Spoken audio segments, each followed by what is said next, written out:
వీర మహిళలకు, నాయకులకు, జన సైనికులకు అందరికీ వెరీ గుడ్ ఈవినింగ్. ఇప్పటి వరకు స్టేజ్ మీద ఉన్న నాయకులు కానివ్వండి, లేదంటే నియోజకవర్గ ఇన్ఛార్జీలు కానివ్వండి, మనం ఒక విజయోత్సవ ర్యాలీ జరుపుకుంటున్నాం, విజయోత్సవ సభ జరుపుకుంటున్నాం. మనం దీన్ని చాలా సెలబ్రేట్ చేసుకోవాల్సిన అకేషన్ అని చెప్పి చాలా మంది మాట్లాడాము. ఒక నియోజకవర్గ ఇన్ఛార్జ్ గా నేను కూడా ఇది ఒక సంబరంగా జరుపుకోవాలి, ఇది ఒక విజయోత్సవ సభగానే జరుపుకోవాలి. ఇక్కడ నుంచి మన రిప్రజెంటేషన్ అనేది డెఫినెట్ గా ఒక రిమార్కబుల్ రిప్రజెంటేషన్ ఉండాలి అని చెప్పి నేను కూడా భావిస్తున్నాను. అలాగే వీర మహిళా విభాగం వైస్ చైర్పర్సన్ గా నా నుంచి కొన్ని రిక్వెస్ట్ కూడా ఉన్నాయి సార్. ఇంతకు ముందు ఆవిర్భావ సభలకి ఈ సభకి తేడా ఉంది అని చెప్పి మనం జరుపుకునే విధానంలో ఎలా అయితే మార్పులు ఉన్నాయో, అలాగే మహిళలకు కావాల్సిన ఏర్పాట్లలో కూడా అలాంటి తేడాలు ఉన్నాయి సార్. అంటే వాళ్ళ ఇంతకు ముందు అకామిడేషన్ కానివ్వండి, మనం ఇక్కడ నుంచి వెళ్ళే పద్ధతి కానివ్వండి, ఎలా వెళ్తున్నామో అక్కడ అకామిడేషన్ ఎలాగా, మెయిన్లీ నేను లేడీస్ గురించి మాట్లాడుతున్నాను. Of course being a Uppal constituency incharge, gents accommodation చాలా ఈజీగా ఉంటుంది. బట్ లేడీస్, ఎందుకంటే ఇది వరకు విజయవాడ, ఇప్పటం, మచిలీపట్నం లాంటివి మన హైదరాబాద్ కి కానివ్వండి, జంటనగరాలు కానివ్వండి చాలా దగ్గరలో ఉండేవి.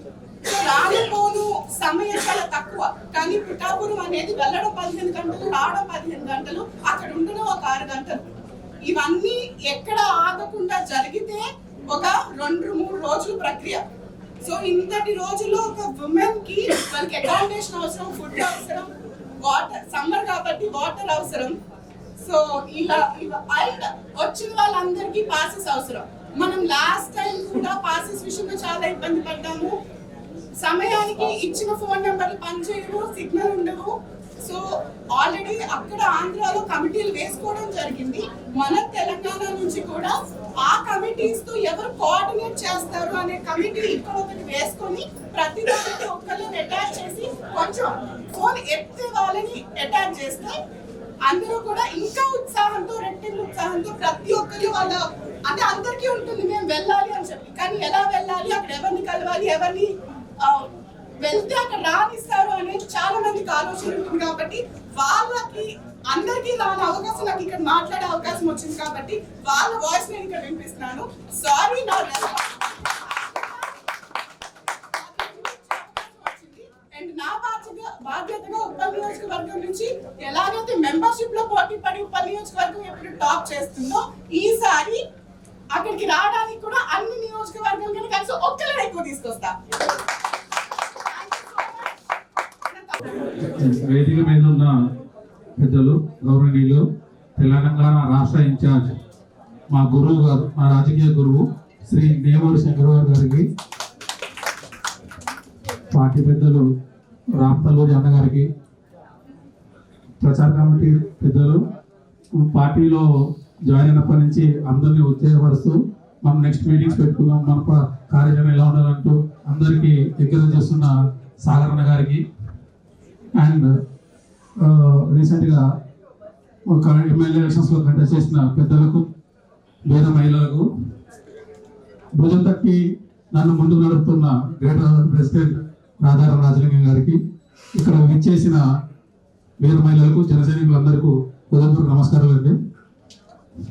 మార్చి 14, 2014 అంటే గడిచిన సంవత్సరాల్లో చాలా మందికి చాలా జ్ఞాపకాలు అలా మిగిలిపోయి ఉంటాయి. మంచి చెడు కొట్లాటలు, ఫైటింగ్స్, రోడ్డు మీద ధర్నాలు, అది ఓన్లీ ఆంధ్రాలో కాదు తెలంగాణలో జరిగినాయి. ధర్నా చౌక్ తీసుకుంటే ఆ ధర్నా చౌక్ నుంచి మన ప్రస్తావన కూడా మొదలైంది. లాఠీ దెబ్బలు తిన్న ఇన్ఛార్జ్ గారు కూడా ఇక్కడే ఉన్నారు. అండ్ అక్కడ వేదిక అంటే ఏపీలో జరుగుతుంది విజయోత్సవ సభ. అంటే ఇన్ని రోజులు జరిగిన సభ ఒక ఎత్తు, ఈసారి జరిగే మన ఆవిర్భావ సభ ఒక ఎత్తు. ఈసారి ఈ తెలంగాణలో తెలంగాణ నుంచి మనం వేలాది మందిగా తరలి వెళ్ళి అక్కడ ఆల్రెడీ విజయం అందుకున్న మన సోదరులకి, జన సైనికులకి ఇంకా ఉత్సాహాన్ని పంచుతూ అండ్ ఈ సభని విజయవంతం చేయాల్సిందిగా అందరినీ మనస్ఫూర్తిగా కోరుకుంటున్నాము. అండ్ తెలంగాణలో కూడా లాస్ట్ టైం చేసిన ఎలక్షన్స్ టైంలో కూడా పార్టీని తెలుగు రాష్ట్రంలో అంటే 19లో అక్కడ పార్టీ మనం ఓడిపోయినామండి. ఒక సీట్ వచ్చింది. దాని తర్వాత 2020లో ఇక్కడ కమిటీ వేసిన తర్వాత అంతా సైలెంట్ ఉన్న టైంలో గ్రేటర్ హైదరాబాద్లో ఇటు పటాన్చెరు నుంచి అటు ఎల్బీ నగర్ దాకా డివిజన్ కమిటీలు వేసుకుంటూ ప్రతి ఒక్క డివిజన్లో ప్రతి ఒక్క నియోజకవర్గంలో మన పార్టీని ఉనుకుచాడుతూ పార్టీ 2 తెలుగు రాష్ట్రాల్లో వినిపించే విధంగా పార్టీని పర్యటించిన రాజలింగం గారికి అండ్ ఆ టైంలో మనం పోటీ చేస్తున్న టైంలో కూడా అంటే ఒక నామినేషన్ వేసి విత్డ్రా చేసుకుంటాం అంటే పక్క పార్టీలో చాలా ఇష్యూస్ జరుగుతుంటాయి, చాలా గొడవ జరుగుతుంటాయి, మేము వేసినంత ఎందుకు చేయాలని చెప్పి. కానీ మన అధినాయకుడు శ్రీ పవన్ కళ్యాణ్ గారు చెప్పిన ఒకే ఒక మా పిలుపు మేరకు వేసిన 18 మంది నామినేషన్ విత్డ్రా చేసుకొని అందరూ అంటే ఎటువంటి స్వార్థం లేకుండా ప్రతి ఒక్కళ్ళు మన సార్ చెప్పినట్టు పక్క పార్టీకి సపోర్ట్ చేశారు. దానికి ఇక్కడ కూర్చున్న ప్రతి ఒక్కరు నా శిరసాలు నమస్కరిస్తున్నారండి. అండ్ ఈసారి మాత్రం దయచేసి పెద్దలందరూ మనం నామినేషన్ వేసినాక విత్డ్రా చేసుకోకుండా కాకుండా గ్రేటర్ హైదరాబాద్ లో కూడా ఏపీలో లాగా 100% స్ట్రైక్ తో ఎన్ని సీట్లు అన్ని సీట్లు 100% స్ట్రైక్ తో అందరు ఐకమత్యంతో కలిసి పని చేయడానికి అందరు సిద్ధంగా ఉన్నాము. జిహెచ్ఎంసీలో కూడా మనకి జనసేన జెండా ఎగరవేసే అవకాశం ఇక్కడ ఉన్న వాళ్ళు చాలా మంది కలిపియాలని చెప్పి మీ అందరినీ ఇక్కడ వచ్చిన అందరి తరఫున మనస్ఫూర్తిగా కోరుకుంటున్నాను. అండ్ మెయిన్ గా ఈ ఆవిర్భావ సభ ఏదైతే జరుగుతుందో అండ్ ఇది ఓన్లీ నాయకులు కాదండి, 2014 నుంచి జెండా పట్టి మోసిన కార్యకర్త పండుగ ఇది. జెండా పట్టి మోసిన కార్యకర్త అందరికీ చాలా విలువలు. కార్యకర్తలు లేనిదే నాయకులు పుట్టలేరు, పుట్టరు కూడా. సో ఇక్కడ కూర్చున్న వాళ్ళందరూ జెండా పట్టుకొని తిరగడం వల్లే అండ్ ఏపీలో కూడా చాలా మంది కార్యకర్తలు జెండా పట్టుకొని తిరగడం వల్లే మనం అక్కడ 100% స్ట్రైక్ రేట్ తోటి ఈ రోజు భారతదేశం జనసేన పార్టీ గురించి మాట్లాడుకునే విధంగా ఈ రోజు అందరూ కలిసి కృషి చేశారు.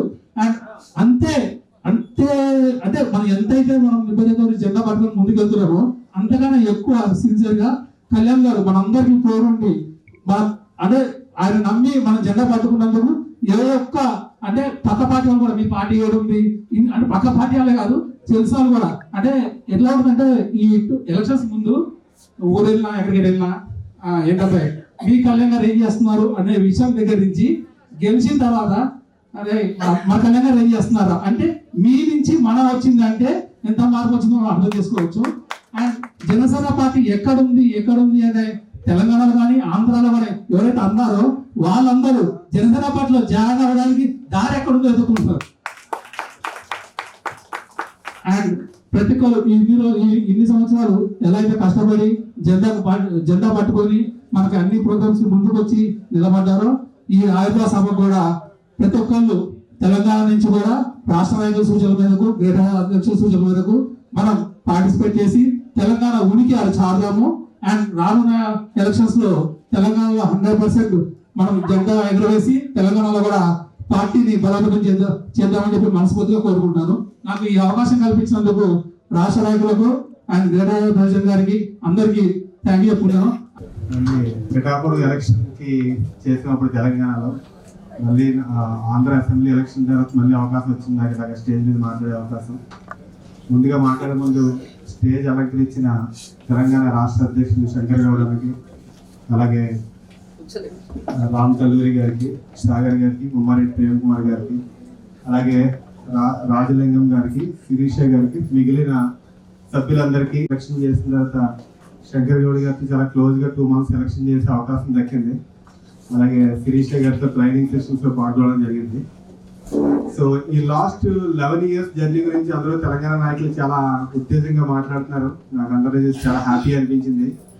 మనం 11 సంవత్సరాలు కష్టపడితే ఆంధ్రాలో అధికారం వచ్చింది, అతి త్వరలో అలాగే తెలంగాణలో కూడా అధికారం రాబోతుంది. సో ఆ సందేశాలు మనకు క్లియర్ గా మీ అందరూ ఉత్సాహం చూస్తే కనబడుతుంది. ఏదైతే 11 years జర్నీ గురించి ఎంతో మంది పోరాటాలు చేశారు, ఎంతో మంది జైలుకి వెళ్ళారని చెప్తున్నారు కదా, ఇవన్నీ చూసి మన బాధలన్నీ ఒకసారి ఆంధ్రాలో అధికారం వచ్చిన తర్వాత తీరిపోయినాయి. అలాగే మన నెక్స్ట్ టార్గెట్ తెలంగాణలో కూడా మన అధికారంలో వస్తే ఏదైతే మీరు కోరుకుంటారో అదంతా నెరవేరుతుంది. ఎన్నిటికంటే ముందు ఈ 11 years జర్నీతో పాటు ఇప్పుడు మీరు రేపొద్దున March 14th పిఠాపురంలో జరగబోయే కార్యక్రమం గురించి మాట్లాడుకుంటున్నారు. దీంతో పాటు ఒక చిన్న టాపిక్ మాట్లాడతాను నేను.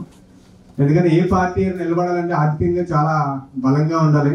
మనందరూ ఏమనుకుంటున్నారంటే మనం ఆంధ్రాలో అధికారంలో వచ్చేస్తాం కదా, మరి ఇంకా ఆర్థికంగా లోటు ఏముంది, అధికారంలో ఉన్నాం కదా అనుకుంటున్నారు. ఏదైతే మన ప్రెసిడెంట్ గారు పోర్టుగోలో చేస్తున్న పంచాయతీరాజ్ శాఖకు సంబంధించి ప్రతి పోస్టింగ్ వేసిన ప్రతి పోస్టింగ్ ₹1 కరప్షన్ లేకుండా ఆయన పోస్టింగ్ ఇచ్చారు. సో మీ అందరికీ తెలిసింది, ఎందుకంటే నేను సెంట్రల్ ఆఫీస్తో క్లోజ్గా వర్క్ చేస్తున్నాను చెప్తున్నాను. ఎలక్షన్ కంటే ముందు ఖర్చు ఎంత అయింది, ఇప్పుడు అంతకంటే ఎక్కువ ఖర్చు అవుతుంది, ఎందుకంటే నేను క్లోజ్గా మానిటర్ చేస్తాను కాబట్టి. యాజ్ ఏ నా సేన కోసం నా వంతు అనే ప్రోగ్రామ్ మీ అందరికీ తెలుసు, మన సేన కోసం మన వంతు అని. సో ఆ ప్రోగ్రామ్ మన అఫీషియల్ పేజ్లో donations.janasenaparty.org అనే పేజ్లో మీరు డొనేట్ చేయొచ్చు. ఈ మార్చ్ 14కి జనసేన నాయకులు కార్యకర్తలందరినీ నేను రిక్వెస్ట్ చేస్తున్నాను మీ వంతుగా మీ సహాయం అందించాలని. అలాగే ఎవరైతే వర్కింగ్ ఎంప్లాయీస్ ఉన్నారో మీరు మంత్లీ డొనేషన్స్ రికరింగ్ కూడా ఉంది దాంట్లో ఆప్షన్. సో ఎవరైతే ఎన్ఆర్ఐస్, కొంతమంది బెంగళూరు, హైదరాబాద్ టీం చాలా బాగా చేస్తున్నారు. సో అలాగే తెలంగాణ నుంచి కూడా మీరు కూడా ఇనిషియేషన్ తీసుకుని పార్టీకి డైరెక్ట్గా అఫీషియల్ వెబ్సైట్లో డొనేట్ చేయవలసిందిగా కోరుచున్నాను. సో ఈ అవకాశం నాకు ఇచ్చిన తెలంగాణ జనసేన పెద్దలందరికీ ధన్యవాదాలు తెలుపుకుంటూ సెలవు తీసుకుంటాను.